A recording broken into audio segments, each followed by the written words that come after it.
और पाकिस्तानी वायुसेना पर सूत्रों के हवाले से बड़ी खबर यह है कि पाकिस्तान एयरफोर्स के पास ईंधन की कमी है। कुछ ही घंटे उड़ान भर सकते हैं पाकिस्तान के जेट, जिनका वो हवाला दे रहे थे पाकिस्तान के एयरफोर्स और पाकिस्तान के आर्मी वाले। इस्लामाबाद से स्कर्दू तक रेडियो साइलेंट कादरी बेस पर सिर्फ 2 जेट का संचालन वहां पर हो रहा है।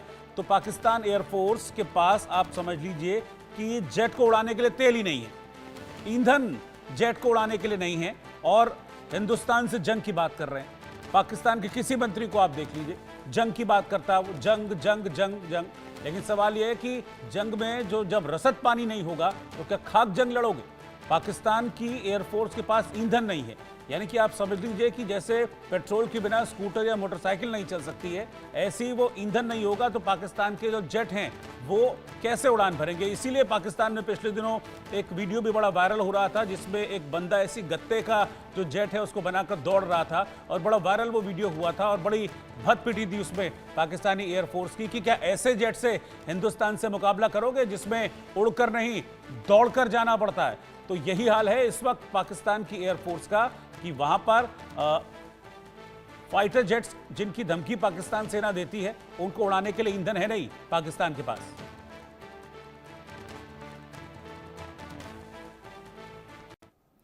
और पाकिस्तान पर भारत की वाटर स्ट्राइक से इस वक्त समझ लीजिए कि भगदड़ जैसी स्थिति बच गई है।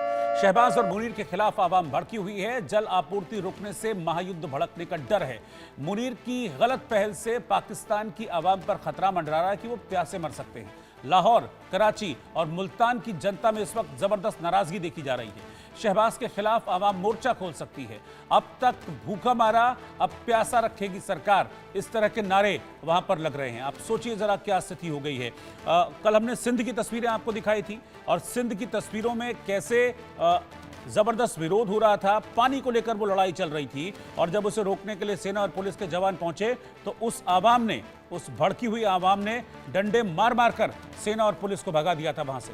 उसके बाद एक सीसीआई की बैठक आज सुबह हुई थी, जिस पर यह कहा गया कि भाई हम पानी के लिए व्यवस्था करेंगे। दरअसल वहां पर नहरों को बांटने के खिलाफ सिंध प्रांत के लोग थे और सिंध के लोगों का यह भी कहना है कि भाई आप हमको अलग सिंध दे दीजिए, सिंध देश, और हम उसको अपने अच्छे से चला लेंगे, हमें शहबाज और मुनीर की हमको जरूरत नहीं है। इस बात को लेकर भी पाकिस्तान से लगातार पाकिस्तान के खिलाफ सिंध से आवाजें उठती रही हैं। और अब ये नहरों वाला मसला बढ़ता जा रहा था, उसको थामने के लिए सीसीआई की बैठक रखी गई, लेकिन वो बैठक भी बेनतीजा साबित हुई। अब वो मसला खत्म नहीं हुआ था कि लाहौर, कराची और मुल्तान जैसे जो पाकिस्तान के शहर हैं, वहां से भी पानी को लेकर अब आवाजें उठने लगी हैं कि अब तक तुमने भूखा रखा, भूखा इसलिए क्योंकि आटा, दाल, चावल के भाव आसमान छू रहे हैं, अब क्या प्यासा मारोगे, इस तरह के नारे लग रहे हैं।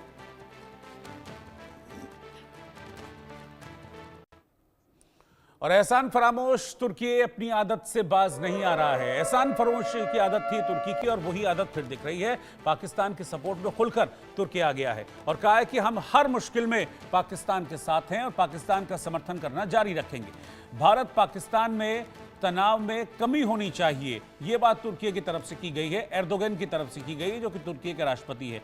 लेकिन आप यह समझ लीजिए कि जो इस वक्त पर पाकिस्तान का साथ दे रहा है, मतलब वो खुले तौर पर आतंकवाद को अपना समर्थन दे रहा है। और ये वही तुर्की है, बहुत पीछे की बात नहीं है। अभी जब भूकंप आया था तो भारत की तरफ से विमानों में भरकर मदद भेजी गई थी और कहा था कि भाई देखो ये हम मदद भेज रहे हैं क्योंकि भूकंप आपके यहाँ आया हुआ है, इतने लोग उस भूकंप की बलि चढ़ गए हैं, कई लोगों की जान चली गई है, रहने खाने की व्यवस्था वहाँ पर थी नहीं। यहाँ से पहनने के लिए कपड़ा भेजा तुर्की, यहाँ से खाने के लिए हमने सामान भेजा, रसद भेजा तुर्की को, यहाँ से भर भर कर विमानों में। लेकिन उसको तुर्की आज इस एहसान फरामोशी के साथ लौटा रहा है कि वो पाकिस्तान के साथ खड़ा होने का दावा करता है और ये कहता है कि हम इस हाल में पाकिस्तान के साथ खड़े हैं, हम हर हाल में पाकिस्तान का समर्थन करेंगे। लेकिन साथ ही साथ सीख भी दे रहा है भारत को कि भाई दोनों देशों के बीच तनातनी नहीं होनी चाहिए। तो हम कहना चाहेंगे अपनी सीख तुर्की अपने पास रखे। हमें पता है कि तुम एहसान फरामोश हो और आप रहो पाकिस्तान के साथ, लेकिन होने वाला कुछ भी नहीं है। और पाकिस्तान भी आप देखिए कि जगह जगह अब कटोरा लेकर भीख मांग रहा है। कभी तुर्की के पास पहुंचता है, कभी चीन के पास पहुंचता है, कभी